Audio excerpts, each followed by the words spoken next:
Bonjour à tous, j'espère que vous allez bien. On se retrouve une nouvelle fois dans une vidéo pour faire le corrigé de ce qui a été fait lors de la révision dédiée au Trigger. Voilà. Donc encore une fois, on a utilisé des ressources supplémentaires autres que celles qui vous ont été fournies durant vos TP. Donc pour cette révision, on avait utilisé l'énoncé suivant. Donc on a un schéma relationnel qui se compose de quatre tables, employé, projet, participe et tâche. Donc on va lire tout d'abord l'énoncé. Une société de services gère de nombreux projets. Et chacun des employés de la société peut travailler simultanément sur plusieurs de ces projets. Il est intéressant de connaître le temps passé par chaque employé sur chaque projet. De plus, lorsque l'on démarre un projet, il est indispensable d'estimer le temps nécessaire pour le réaliser. Dans notre cas, cette estimation est un nombre d'heures. Voilà. On mémorise pour une semaine donnée le nombre d'heures passées par une personne sur un projet. Chaque employé est payé par tâche selon le nombre d'heures. L'heure est tarifiée à 600 dinars. Voici le schéma relationnel relatif à cette gestion. Donc on a les quatre tables suivantes. On a la table employé. Donc chaque employé sera identifié par un référentiel employé, ref employé. Il aura également comme attribut le nom, prénom, salaire total et nombre de projets. Ok, on a aussi la table projet. Un projet est identifié par un ref projet et voilà, par un ref projet. Il a également comme attribut ref dir, ça veut dire ref directeur. Donc pour cet attribut-là, il fait référence à un employé, à ref employé. Ça sera une clé étrangère. Donc un employé peut être un simple employé comme il peut être un directeur. Le projet a aussi un titre, un nombre d'heures prévues, un nombre d'heures effectuées et un budget.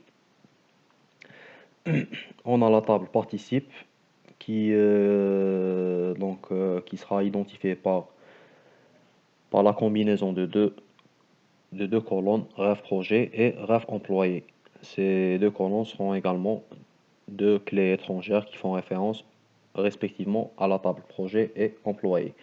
Donc un projet a également, la table participe a également comme attribut date projet.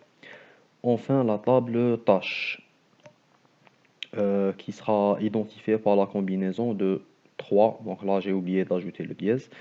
Mais sinon, elle sera identifiée par la combinaison de ces trois attributs, ref projet, ref employé et semaine.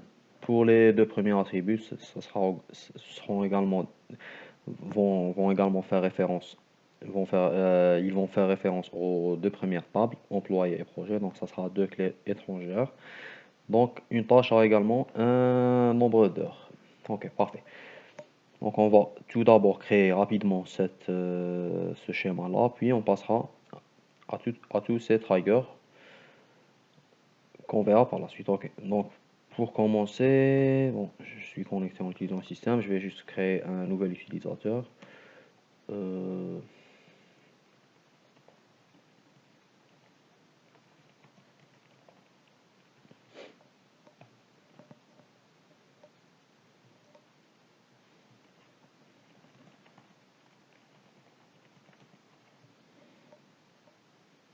Privilège.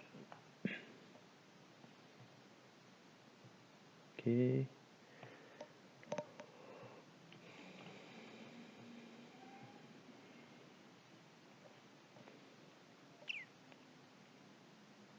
on commencera par créer la première table, qui sera la table employé.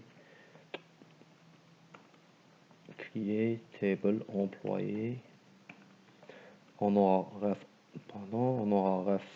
emp. Ça sera un integer et une clé prime. Non, varchar, on va mettre tous les varchar en 30 par exemple. Prénom, varchar 30. Salaire total, on va mettre réel. Et nombre projet, on va mettre integer.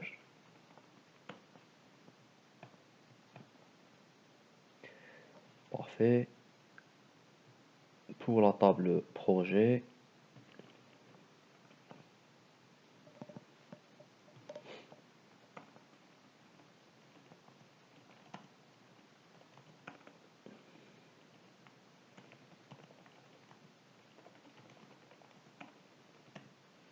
Ref directeur, ça sera le référentiel employé. Donc on va mettre la clé étrangère.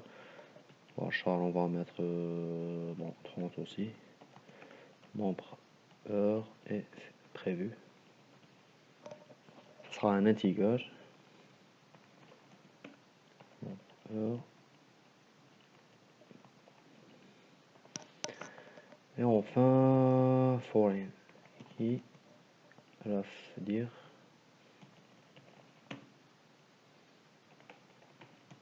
ref employé.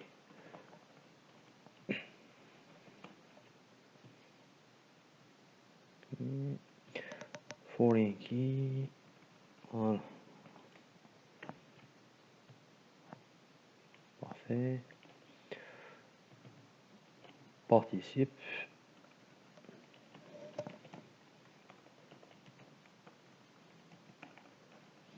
Ref proche, integer.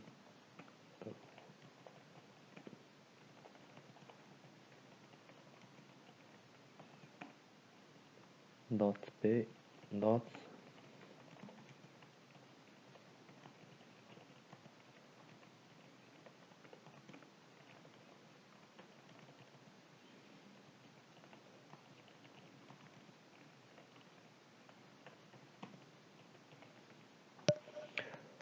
Voilà.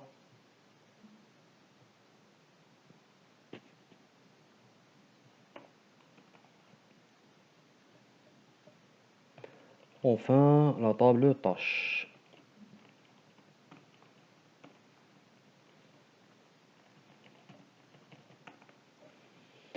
Ref proche.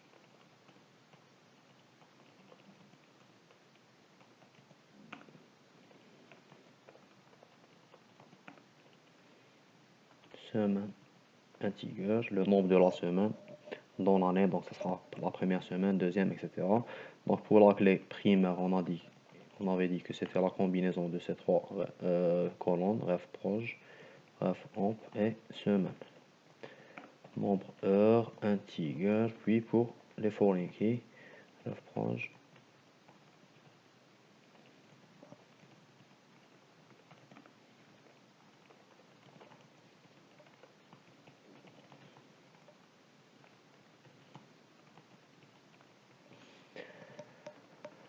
Voilà, voilà, voilà.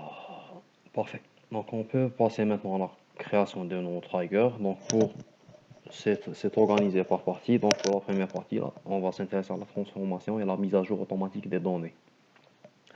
Donc pour le premier trigger, on a le nom de l'employé doit être en majuscule. Donc quel que soit le nom saisi lors d'une insertion, le trigger doit transformer ce qui a été saisi en majuscule. Donc dans ce cas, on va créer un autre trigger, create or replace trigger nom majuscule. Donc ce trigger, quand est-ce qu'il va être exécuté? Il sera exécuté avant la validation de l'insertion. Donc afin de faire la modification. Donc before insert on employé for each row begin and encore pour ne pas se tromper. Ok, donc du moment que le trigger là il est lié à la table employé, donc on a accès aux valeurs ou bien aux colonnes de cette table directement via le trigger. Donc on va pas utiliser le update. Donc si ça serait faux de l'utiliser, ça sera même pas accepté par le SGBD car il y a l'accès directement via le trigger. Donc ce qu'on va faire c'est new.nom. Donc ça c'est la colonne nom. Donc elle va recevoir ce qui a été saisi dans cette même colonne. Donc new.nom.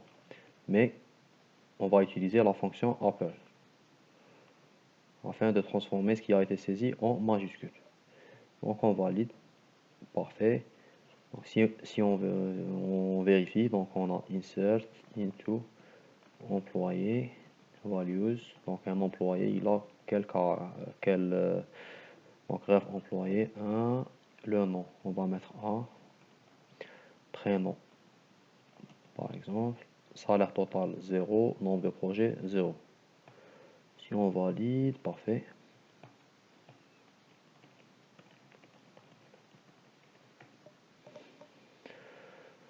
Ok, donc pour ce qui est du nom, ça a été transformé en majuscule, parfait. On peut maintenant passer au deuxième trigger, gérer la clé primaire, référence employée de manière automatique. Donc dans notre cas, là, lorsqu'on avait inséré cette ligne au niveau de la table employée, on avait mis la clé primaire. Donc, pour ce qui est de ce deuxième trigger, en mettant un trigger qui va gérer cette clé automatiquement, on n'aurait même pas mis cette clé. Donc,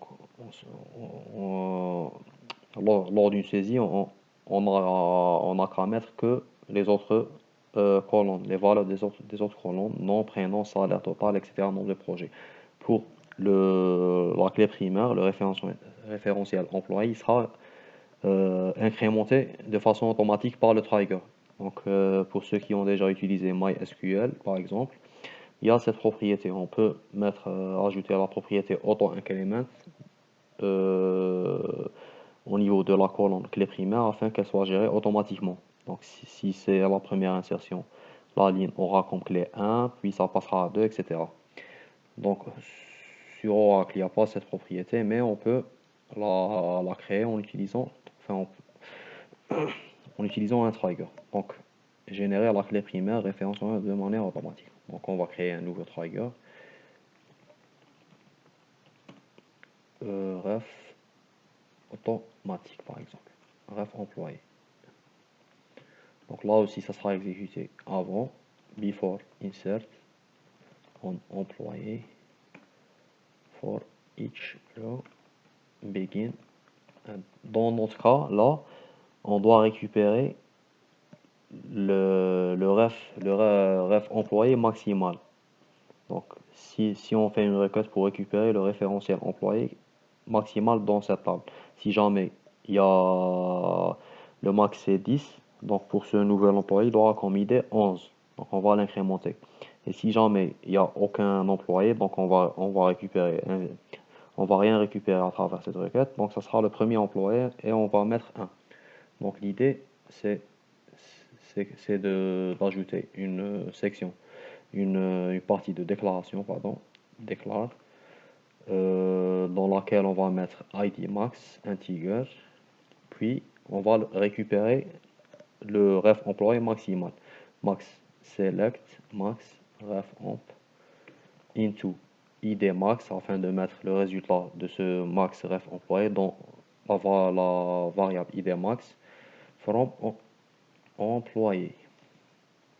Ok, donc si if id max is not null, dans ce cas, il y a au moins un employé.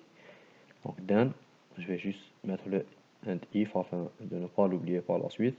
Donc si il existe au moins un employé, donc le new.ref employé, il va recevoir id max, le maximum qui a été trouvé, plus 1.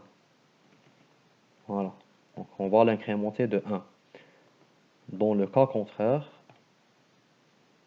else new.ref employé va recevoir 1. Donc ça sera le premier employé qui a été mis. Là, je pense que voilà, and if. Déclencheur créé, parfait. Donc on va vérifier.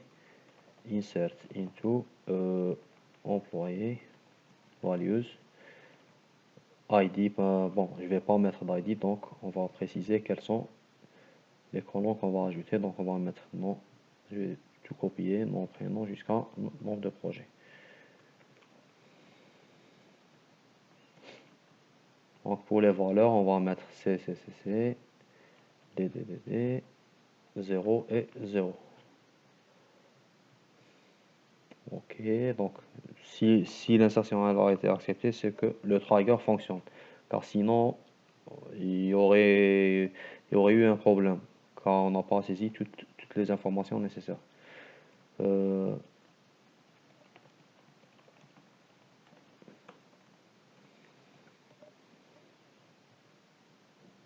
Voilà, pour le deuxième, ça a été incrémenté par le trigger. Parfait. Donc on passe à la deuxième partie, propager, empêcher des mises à jour sur les données. Ok, donc pour la première, mettre à jour le salaire total d'un employé en cas d'insertion seulement. Ok, le salaire total. Donc pour ce qui est du salaire total là, c'est cette colonne au niveau de la table employé. Donc à chaque fois que lors de l'insertion d'un employé, il a comme salaire zéro. Donc il n'a pas encore participé à aucun projet. Mais sinon, cette colonne-là doit être mise à jour de façon automatique. Donc ça sera en fonction des tâches. À chaque fois qu'un employé va faire une tâche, pour chaque tâche, donc si on peut relire cette dernière partie de l'énoncé, chaque employé est payé par tâche selon le nombre d'heures. L'heure est tarifiée à 600 dinars. Ok. Donc au niveau de la table tâche, à chaque fois qu'on va insérer une tâche, cette tâche-là aura un nombre d'heures.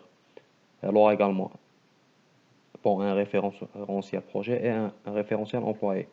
Donc si jamais, si jamais on va insérer une tâche pour cet employé-là, on doit mettre à jour son salaire total en fonction du nombre d'heures de cette tâche. Donc si jamais cette tâche elle a 10 heures, elle va se concrétiser en 10 heures, donc on va faire le calcul de 10 fois 600, car l'heure elle est tarifiée à 600 dinars. Donc on va utiliser le trigger pour gérer ça de façon automatique. Donc on a create or replace trigger salaire total mise à jour. Voilà. Qu'est-ce qu'on va mettre quand est-ce que ce trigger il va s'exécuter? Ça sera after insert on tâche for each row begin et end. Ok, donc à chaque fois qu'on va insérer dans la table tâche, on va faire une modification au niveau de la table employé. Donc on va utiliser la requête update. Donc dans ce cas, on va manipuler une table autre que celle qui est liée à ce trigger. Donc là, le trigger il est lié à la table tâche. Donc le update, on va le faire par rapport à la table employé. Donc on ne peut pas accéder à l'employé directement comme on l'a fait au niveau des deux premiers triggers. Donc là, on est obligé d'utiliser la requête update employé set salaire total. Son salaire total va être remplacé par salaire total, le même salaire total auquel on va ajouter cette nouvelle rémunération, disons. Voilà. Donc pour cette nouvelle rémunération, elle sera égale à new.nombre d'heures qui a été saisi. Nombre d'heures fois 600. 600 dinars. Voilà le tarif de l'heure.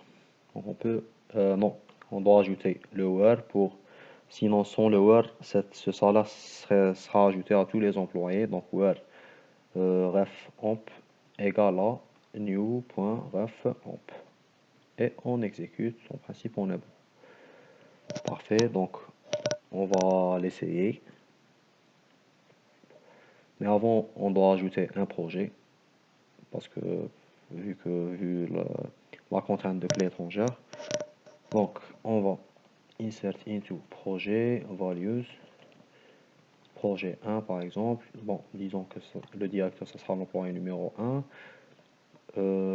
Titre projet 1 par exemple. Nombre d'heures prévues, on va mettre 20.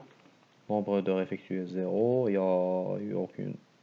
Donc il n'y a pas encore eu d'heures effectuées. Et budget, on va mettre 100 000 dinars. 10 000, 100 000, voilà. Et on valide. Bon. Trop de valeurs, ok. Donc on a le describe projet et on va vérifier.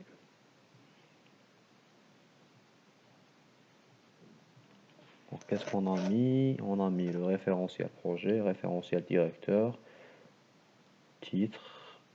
Ah oui, oui, je pense que j'ai oublié le budget en déclarant la table projet, donc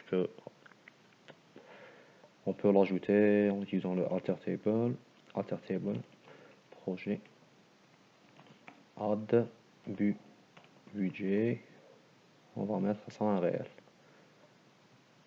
Ok, voilà, donc on relance. Parfait, donc on a créé un projet, on peut maintenant insérer une tâche, pardon, insert into tâche, values, ça sera pour une tâche pour le premier projet. L'employé sera le deuxième employé, par exemple. La première semaine de l'année et nombre d'heures, on va mettre 10 pour faciliter le calcul. Pour nous faciliter le calcul. Donc, select étoile from employé. Et on va vérifier si le salaire de cet employé, il a été mis à jour. Voilà, donc si on a mis 10 heures fois 600, donc on a 6000, parfait. Ok, donc on passe maintenant au deuxième trigger, mettre à jour le champ nombre d'heures effectuées. Ok, donc pour le nombre d'heures effectuées, c'est cette colonne-là au niveau de la table projet. À chaque fois qu'on ajoute une tâche, le nombre d'heures relatif à cette tâche, il doit être mis à jour au projet approprié. Donc le 0, en déclarant le projet, on avait mis 0 nombre d'heures effectuées. Après, pour cette colonne-là, elle doit être mise à jour.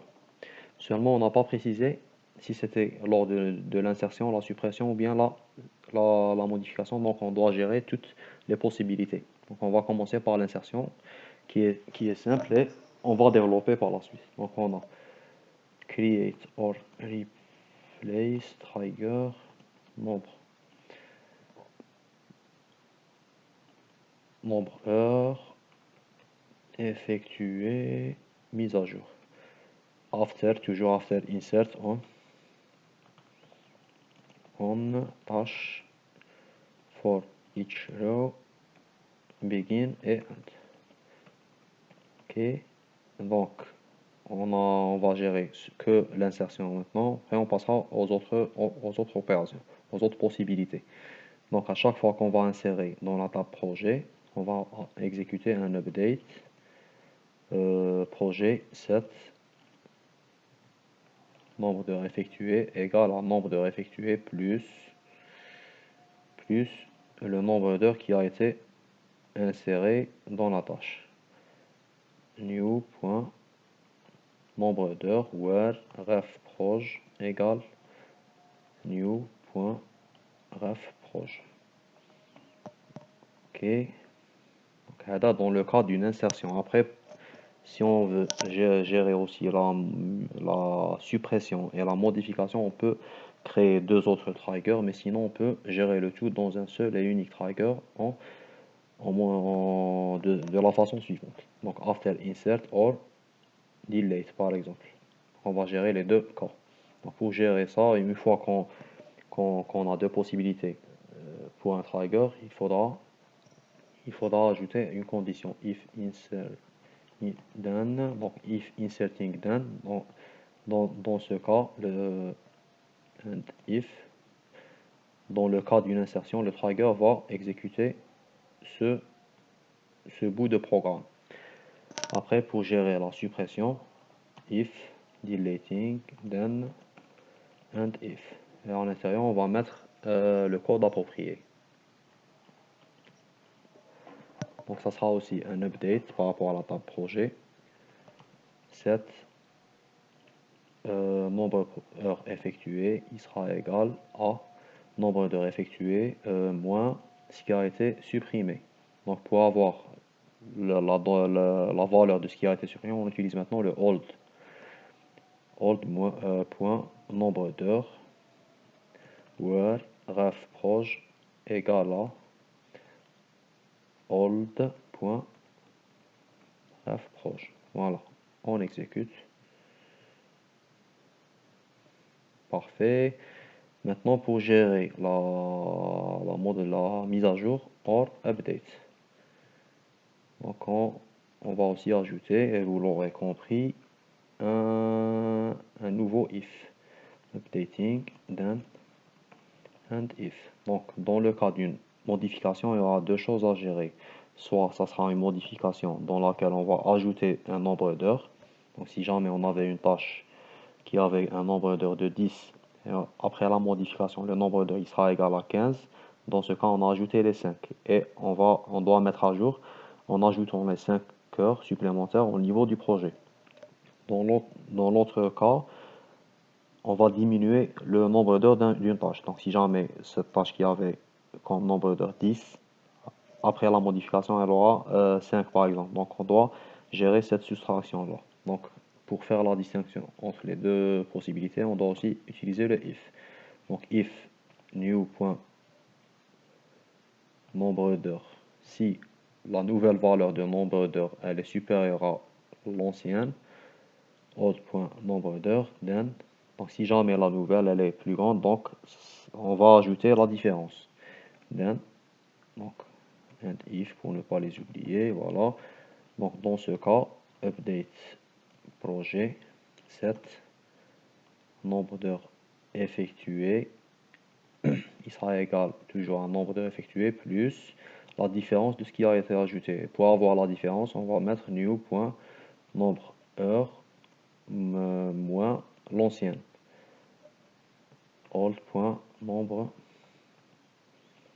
heures. Donc, dans notre exemple, on avait comme ancienne valeur 10 et nouvelle valeur 15. Donc, new.nombre d'heures, c'est 15 moins 10. Old, c'est 10. Donc, on aura, dans ce calcul-là, on aura le 5, ce qui a été ajouté. Where ref proj égale à new.ref proj. Voilà. Else, le contraire, update projet set nombre d'heures effectuées égale à nombre d'heures effectuées moins ce qui a été enlevé. Donc old nombre heures moins new.nombre nombre heures. Where ref proj égale à old ou la new.ref proj. Donc on peut exécuter pour voir si on a une erreur ou pas. Parfait, très bien. Donc on peut essayer.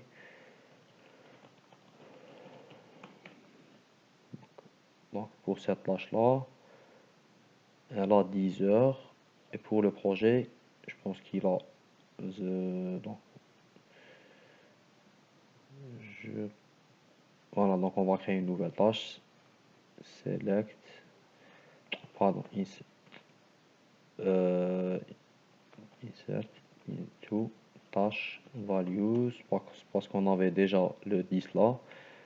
Donc, non, je préfère enlever ça. Delete from tâche afin d'avoir un truc cohérent. Ok, donc select étoile from projet, on aura un moins 10 je pense. Voilà, donc on va aussi enlever ça. Plutôt update projet parce qu'on avait déjà ces données là avant de créer le trigger 0. Voilà, donc on va le mettre à 0. Oui, 7. Ok, parfait. Donc, describe tâche.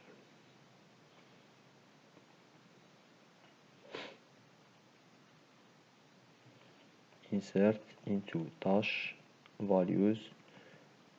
Projet 1, employé 2, semaine 1 et nombre d'heures 10. Voilà. Select étoile from projet. Donc voilà, pour ce projet, il a le nombre d'heures effectuées qui est égal à 10. Donc update tâche non 7 nombre heures égale à par exemple 5. On va enlever 5 heures. Voilà, donc vu qu'il n'y a qu'une seule tâche, donc on peut exécuter ça comme ça. Et on va vérifier. Select étoile from projet. Voilà, donc on a enlevé, le trigger a permis d'enlever, de mettre à jour en cas de modification. Donc on peut pas vérifier toutes les opérations, mais je vous invite à le faire afin de confirmer si tout est bon. Donc pour le troisième trigger, mettre à jour automatiquement le champ nombre de projets. Donc pour le nombre de projets, c'est ce champ-là. Donc à chaque fois qu'un employé va faire un projet, un nouveau projet, donc ce champ-là, il sera mis à jour. OK. Donc on va le faire en utilisant la table tâches. Donc à chaque fois qu'on va insérer une nouvelle tâche,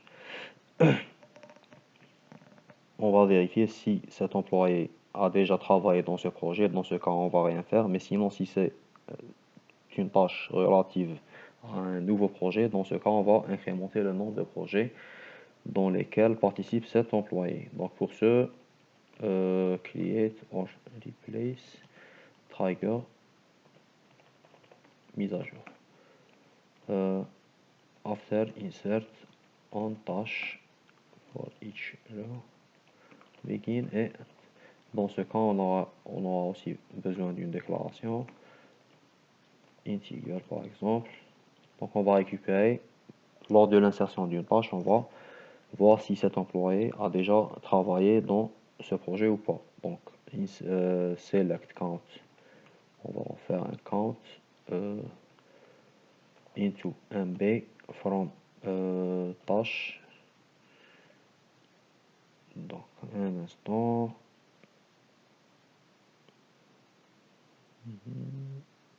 Voilà, donc from tâche where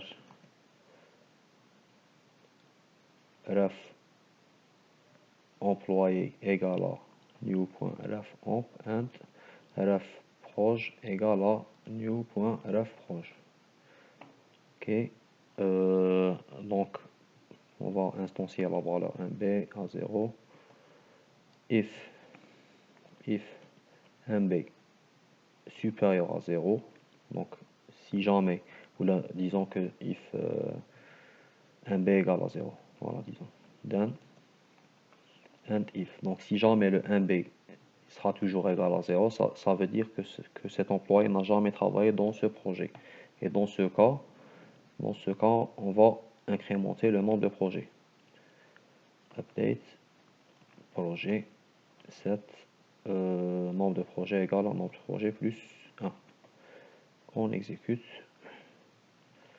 show errors, on vérifie ce qui n'est pas bon dans notre... Ok, nombre de projets, je pense que mbr, update,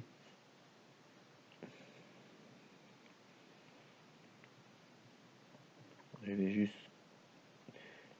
describe, employé,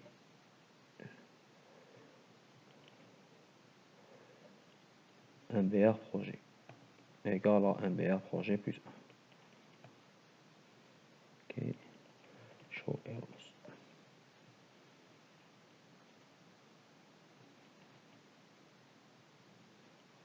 Ah, employé, update employé, je me suis trompé. Ok, déclencheur créé avec succès.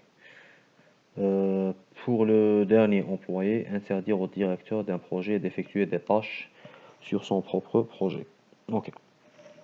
Donc, lors de l'insertion d'une nouvelle tâche, donc disons que si c'est pour le projet, pour un tel projet, le directeur de ce projet-là, il sera interdit d'effectuer des tâches.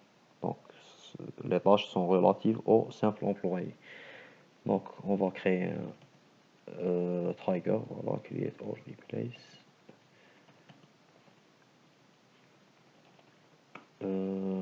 Donc pour ce trigger-là, il sera exécuté before insert, voilà, insert on tâche for each row, begin et end. Donc on va également déclarer dire par exemple,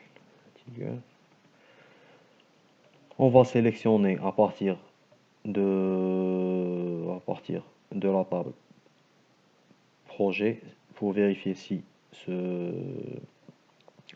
c'est vraiment le ref employé il correspond au directeur ou pas. Donc select,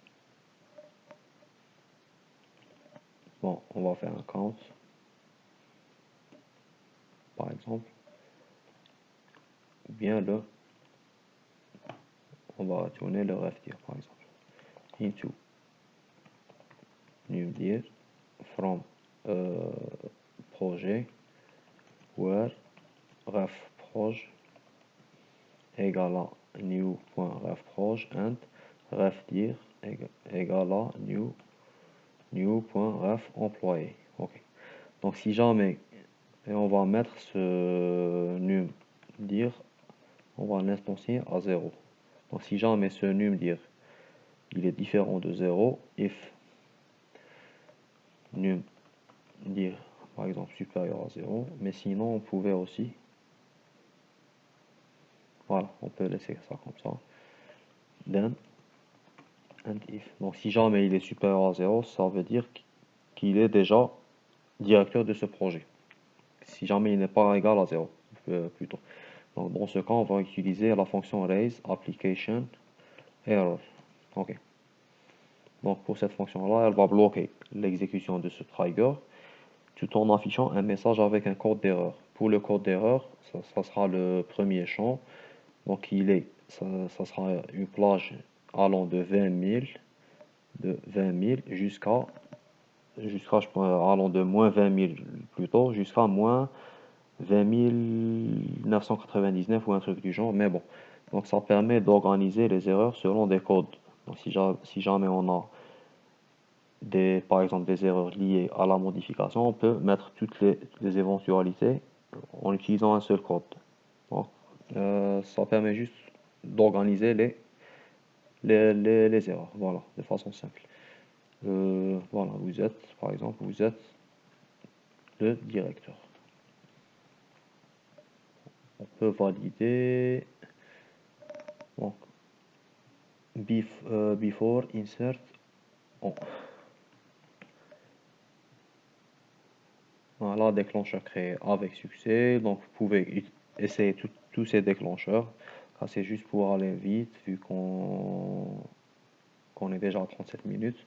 Donc, pour la troisième et dernière partie, on a historisé et audité les opérations sur les tables. Donc, on a 2 triggers à créer. Pour le premier trigger, je vais lire, on désire vérifier que le nombre d'heures effectuées ne dépasse pas le nombre d'heures prévues pour la réalisation d'un projet. En cas de dépassement, donc lorsqu'on crée un projet, on a un nombre d'heures prévues et un nombre d'heures effectuées. Donc ça serait incohérent que ce nombre d'heures effectuées soit plus grand que le nombre d'heures prévues. Donc à chaque fois que cela se passe, on doit gérer ça en cas de dépassement. On écrit un message dans la table log prévue pour recueillir les anomalies constatées lors de la gestion des projets. Le schéma de la table log est le suivant. Donc on va tout d'abord créer cette table.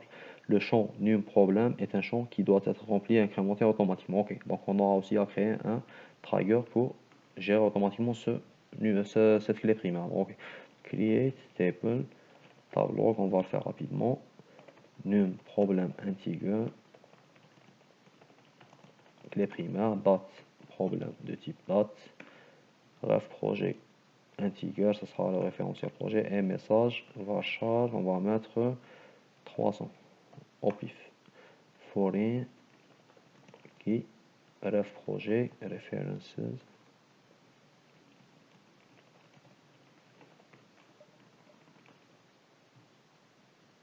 Ok, donc pour cette table c'est bon.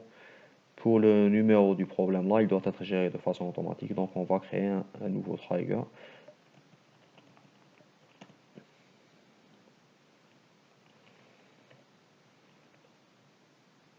Par exemple, before insert on tab log. Donc c'est ce qu'on avait fait lors du deuxième trigger de cette révision.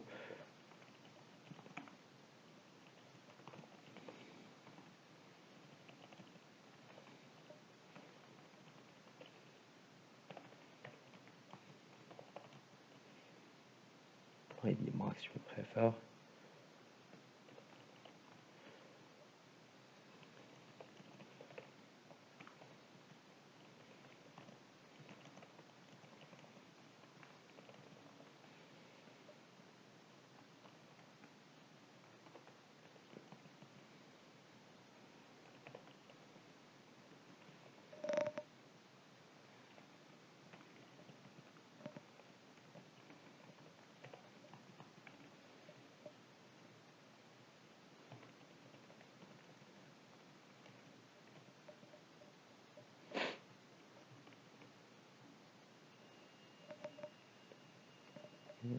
deux points égal. Parfait. Donc, la finalité, donc on arrive à la finalité voilà, donc on doit vérifier qu'à chaque modification de la table projet, si jamais ce nombre d'heures effectuées dépasse le nombre d'heures prévues, on doit insérer dans la table log. Donc, create or replace trigger, bon, verif par exemple, after update on projet for each row, begin and if new point, donc je vais copier ça, effectuer supérieur à new point, then and if insert into tab log, qu'est-ce qu'on va insérer dans la tab log, num, il va être géré automatiquement, donc on va insérer date problème, ref projet et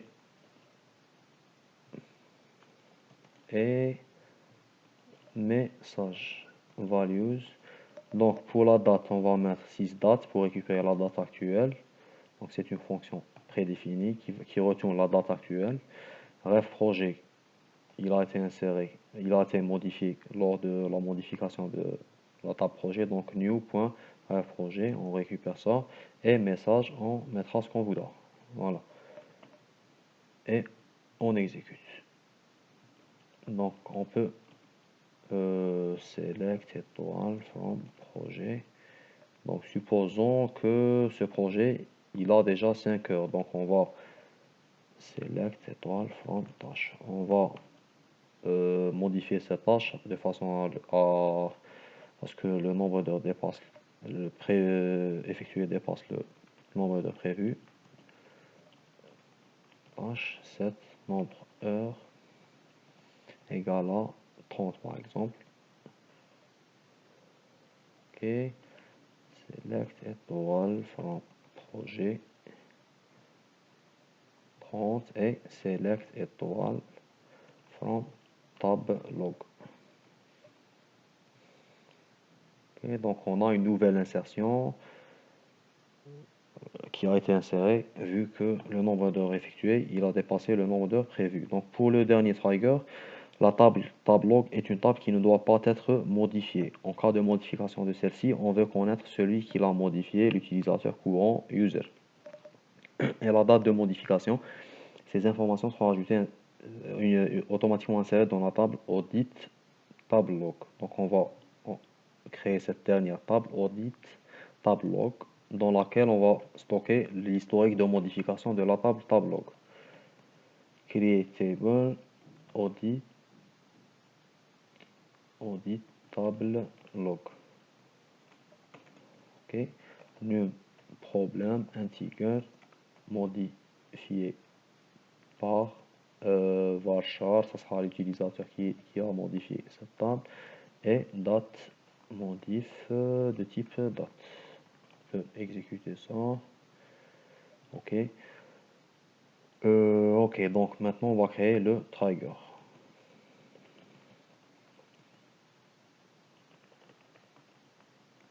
After update on tab log for each row, begin et end.